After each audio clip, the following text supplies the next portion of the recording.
जय माता दी। Welcome to Divya astro channel. आज हम बात करेंगे राहु के पितृदोष की कि कुंडली में राहु का पितृ ऋण बनता क्यों है, इसका कारण क्या होता है और इसके सिम्टम्स एंड लास्ट में उपाय के बारे में कि उपाय करके हम राहु के पितृदोष को कैसे शांत कर सकते हैं। तो सबसे पहले अगर बात करते हैं कि राहु जैसे मैंने पिछला वीडियो बनाया शनि का पितृ, तो शनि आपके कर्म के शनि न्यायाधीश हैं, वो आपके कर्म का रिजल्ट देंगे। Rahu is an executor. Shani ने जो न्याय दिया है, शनि ने जो आपके लिए वर्डिक्ट लिखा है, राहु विल एग्जीक्यूट दैट। तो आपके जो प्रारब्ध में जो आपको भुगतना है तो उसके लिए जो भी होगा वो राहु करते हैं। He is an executor. Shani न्याय सुनाते हैं और राहु उस न्याय की पालना करने का काम करते हैं।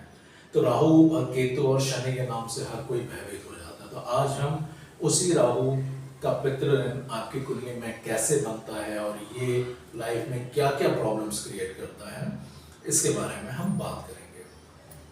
सबसे पहले बात करते हैं कि राहु का पितृ ऋण या पितृदोष आपकी कुंडली में बनता क्यों है। राहु का जो पितृ ऋण बनने का कारण है कि इस राहु के पितृ ऋण को अजन्मे का ऋण भी कहते हैं। अजन्मे का ऋण मतलब जिसका अभी तक जन्म ना हुआ।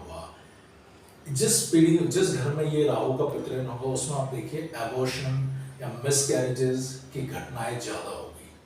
कुछ ना कहीं आप जब भी देखेंगे तो उस घर में ये हुआ होगा और ये अजन्मे का ऋण है जिसे उससे भुगतना होता है। बनता कैसे है कि वही बुजुर्गों के या स्वयं उसी व्यक्ति के द्वारा पिछले जन्म में या तो कोई भ्रूण हत्या की गई है या ससुराल से जब भी पिछले जन्म में जो होगा है कोई बुजुर्ग ने अपने ससुराल से बहुत झगड़ा करके उसके कुल को नष्ट कर दिया या किसी दूसरे के कुल को नष्ट कर दिया।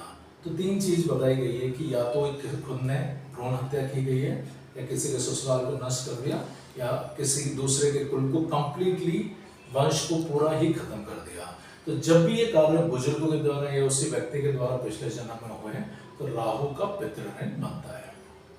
यहाँ पर मैं एक बात कहना चाहूँगा, बहुत बार अब डेफिनेटली बहुत सारे कार्य ग्रहों की वजह से होते हैं या परिस्थितियाँ ऐसी बन जाती है, लेकिन एक जो है आजकल एक बहुत प्रचलन चला है because of career, husband wife career बना रहे हैं, अच्छे कॉर्पोरेट में लग गए हैं, तो कभी कंसीव हो जाता है तो वो एबॉर्शन कराने में बहुत आजकल एक प्रचलन चला है। मेरे कुछ फ्रेंड्स डॉक्टर हैं तो बताते हैं कि like abortion is not normal. I really request कि अगर कुछ ऐसा है तो उसे ना कीजिए, क्योंकि उसका एबॉर्शन को सबसे बड़ा पाप, महापाप माना गया है और इसका कोई उपाय नहीं है। इसकी सजा आपको भुगतनी है आपकी भावी पीढ़ी को और आपको ही इस जन्म में या नेक्स्ट जन्म में भुगतनी पड़ेगी। मैंने बहुत बार ऐसा देखा है कि जिन जिन घरों में एबॉर्शन हुए हैं, सबका मैं नहीं कह सकता लेकिन मैंने काफ़ी ऐसे देखे हैं कि जहाँ जहाँ एबॉर्शन है उस घर में स्पेशल चाइल्ड हुआ है या बहुत सारी दूसरी तरह की प्रॉब्लम्स आने लगी है।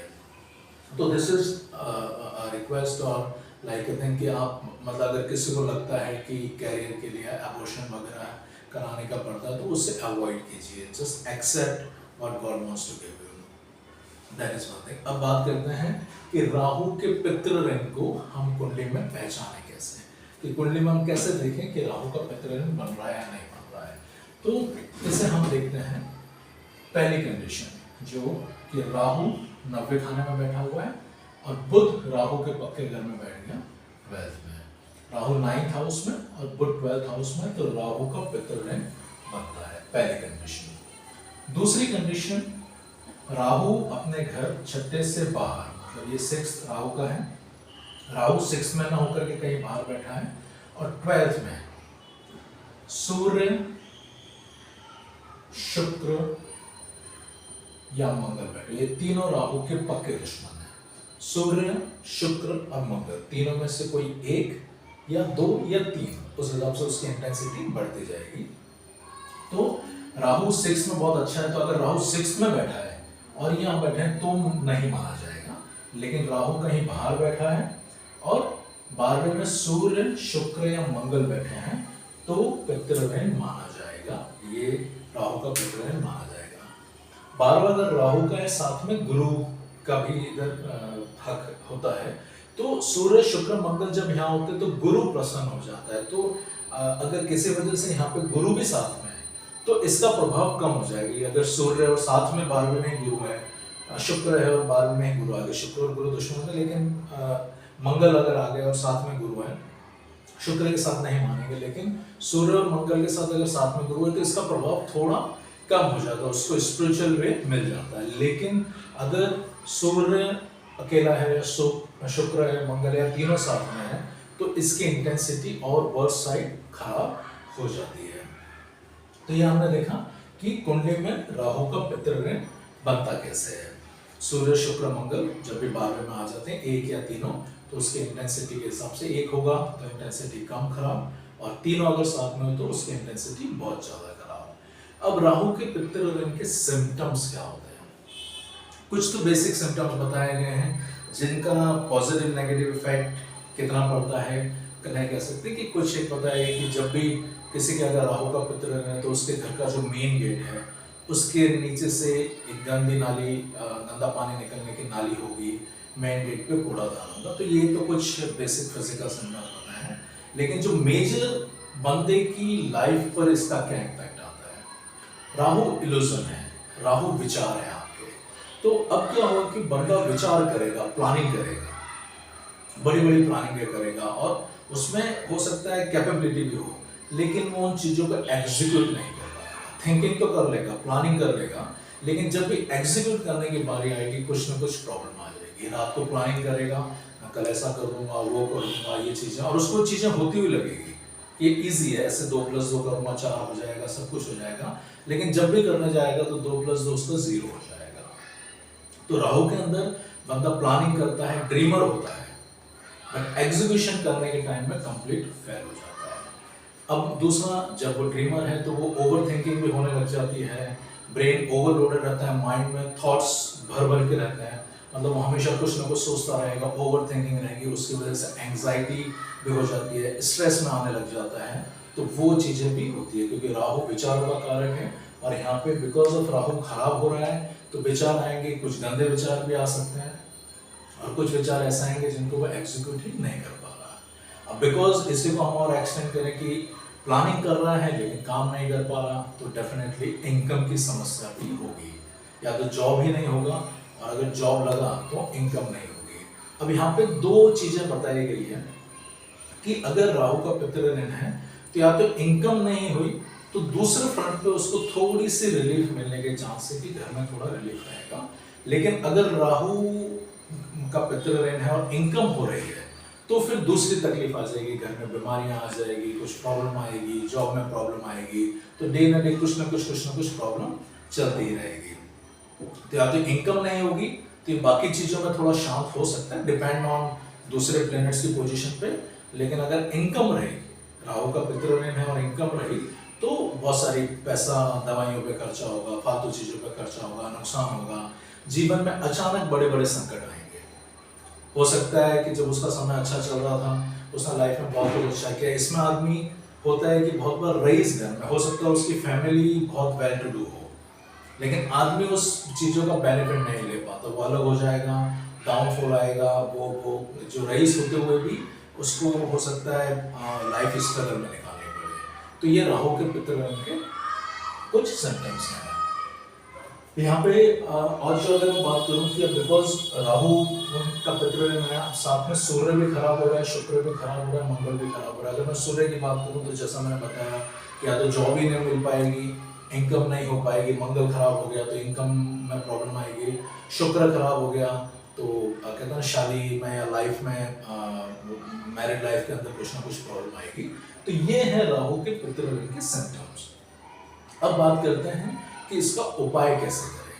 यहाँ पे अब एक और चीज आती है कि जिसमें राहु का पितृ ऋण होता है तो उसको ये कुछ पितृ ऋण ऐसे जिनका उपाय इतनी जल्दी नहीं हो पाता है। बंदे को उपाय अभी, अगर सपोज आप ये वीडियो देख भी रहे हैं तो चांसेस है कि आप इस वीडियो को देखेंगे और आपके कुंडली में अगर राहु का पितृ ऋण आप देखेंगे, पता भी कर लेंगे कि हाँ मेरे कुंडली में राहु का पितृ ऋण, लेकिन जब आप उपाय करने जाएंगे तो कुछ ना कुछ ऑब्स्टेकल, प्रोक्रास्टिनेशन, मतलब धीरे धीरे आप कल करूंगा, परसों करूंगा, ये प्रॉब्लम आ रही है, इसके बाद करूंगा, ये आदमी सोचता है ये तो वहम है, लाके तो हमने साफ साफ देखा कि जब भी ये पितृ होगा तो आदमी को बहुत सारी चीजें लगेगी, वो बिलीव करने की कोशिश करेगा, लेकिन थोड़े टाइम बाद रात को बिलीव करेगा, सुबह उसके माइंड में आएगा ये तो सब फालतू की बातें, वहम है। तो इसलिए अगर आपकी कुंडली में उपाय है तो एक बार अगर आपकी कुंडली में सॉरी पितृ ऋण है और अगर आपको लगता है कि आपने उसको पहचान लिया तो उसका इमीडिएट उपाय कीजिए, उसको लिंगर ऑन मत कीजिए, क्योंकि ये बहुत डैमेज करता है लाइफ में। तो इसका उपाय जल्दी कर दीजिए। अब इसका उपाय क्या है?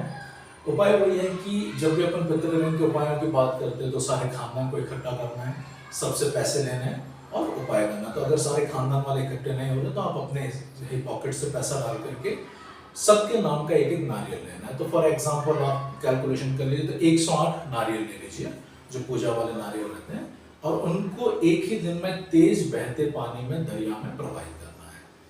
आपके घर में अगर 108 लोग हैं तो आपने 108 नारियल ले लिए, उन सबको एक एक जगह पे ले जाइए और किसी भी नाम में किनारे पे ना डालिए, ऐसी जगह पे डालिए जहां से वो बह करके आगे चला जाए।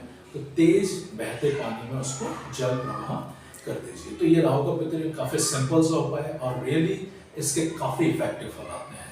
मतलब बंदे की ओवर थिंकिंग कम हो जाती है, विल फील लाइट, और ये एक बार नहीं कम से कम 3 साल तक लगातार कीजिए, साल में एक बार और 3 साल तक कंटिन्यू कीजिए, तो फिर आपको इसके पॉजिटिव इफेक्ट मिलने चालू होंगे। और साइमल्टेनियसली जैसा मैं हमेशा बोलता हूँ, पितृ ऋण का उपाय करने के बाद जिस ग्रह का पितृ ऋण बना है और जिनकी वजह से बना है उन ग्रहों को भी स्ट्रॉन्ग करना चालू कीजिए, क्योंकि कहीं ना कहीं वो पीड़ित हो गए हैं, तो आपको जो रिजल्ट देना है वो नहीं दे पा रहे, तो उनको भी स्ट्रेंथन अप कीजिए पूजाओं के द्वारा, दूसरे उपायों के द्वारा, और आपको फिर उनका मैक्सिमम बेनिफिट मिलने लगेगा।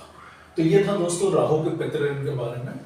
आशा करता हूँ कि आपको ये जानकारी अच्छी लगी होगी, और अगर आपको लगता है कि ये जानकारी अच्छी है, आपके किसी दोस्त वगैरह या फैमिली में किसी काम आ सकती है, तो please do look at there कुंडली, अगर आप पता कर सकते हैं, या उनको शेयर कीजिए वीडियो, वो भी इसका देख करके उपाय कर सकें। जय माता दी। Will connect very soon with the next video.